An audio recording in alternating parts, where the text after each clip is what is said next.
For a long time, McLarens didn't get any attention from Hot Wheels. Prior to Hot Wheels losing the Ferrari license a decade ago, the only McLaren casting in the lineup was the F1 GTR from the Speed Machines line. Then, starting with the P1 in 2015, the Hot Wheels McLaren lineup exploded to fill the vacuum left in the exotic lineup by Ferrari's exit.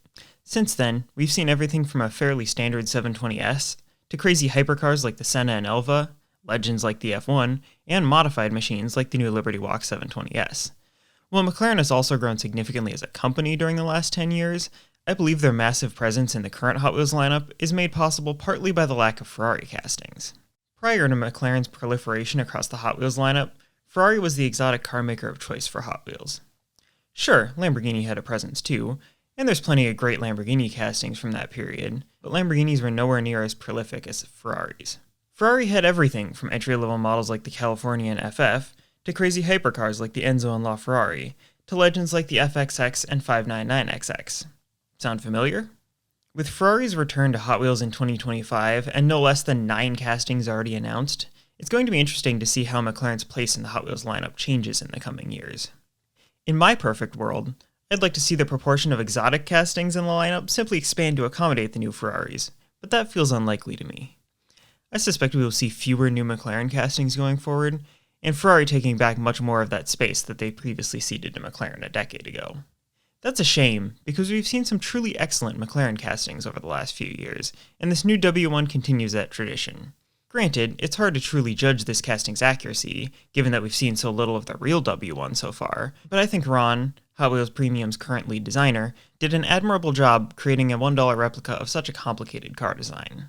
Ron spoke of some of the difficulties in designing this casting in a recent Instagram post, where he also covered some of the limitations in terms of deco design. While I certainly would have liked to see headlights on this model, I understand the difficulties in getting a mainline casting to market, especially in the current geopolitical climate.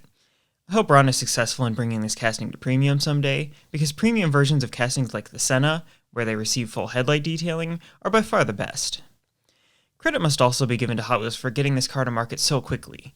You won't even see a real W1 on the road yet, but you can pick up the die-cast version at your local Walmart. This casting is an impressive showcase of how advanced Hot Wheels casting design has become. Granted, as is often the case with hypercars, you won't see any side mirrors here, but I'm impressed by the color break and the vent/scoop on the hood, as well as the amount of casting detail throughout the rest of the hood to clearly show off how the air is managed on the front of the W1. The detailing on the spoiler is really well done too. While the orange lip and supports on the wing may not technically be correct as they're both black on the real car, I think the contrasting colors help emphasize the movement that wing is capable of, as an all-black version would risk looking more like a simple lip spoiler. That said, I'm less impressed by the orange at the back of the car, as it changes the look of the rear of the car significantly.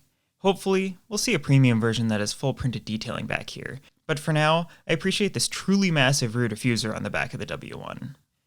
The way this casting manages color is an impressive design feat. As a mainline model, there wasn't going to be enough room in the budget for substantial printed detailing, but the two-tone finish of the W1 is one of the most distinctive parts of its design. The solution, similar to the Rimac Nevera casting, is to use the base to form a color break, though that color break is significantly more complicated on this new W1. Note the orange quarter panel piece that swoops down behind the door, bisecting the two pieces of the black base. Getting the fitment correct between those two pieces cannot have been an easy task. Speaking of fitment, the wheel fitment has improved significantly on recent Hot Wheels models, and this new W1 is no exception. The wheels sit perfectly flush with the wheel arches, just as they should on a hypercar of this caliber. Papaya orange is easily the default color for any McLaren, and we've seen several versions of it from Hot Wheels over the years. The version on this new W1 is easily my favorite, with a lighter shade and plenty of pearl to make the casting sparkle. Even the finish on the paint is better than we typically see from Hot Wheels. I really like this W1, and I hope the Hot Wheels team can find space in the exotic lineup for a few recolors in the coming years. I don't know what the future holds for new McLaren castings, but that original P1 casting is still in use, so maybe we have a chance of seeing another 10 years of W1 releases. I just hope this isn't the last we see of new McLarens in the Hot Wheels lineup for a few years. Thanks for watching, and as always, if you prefer your diecast content in written form, check out my blog at diecastleno.com.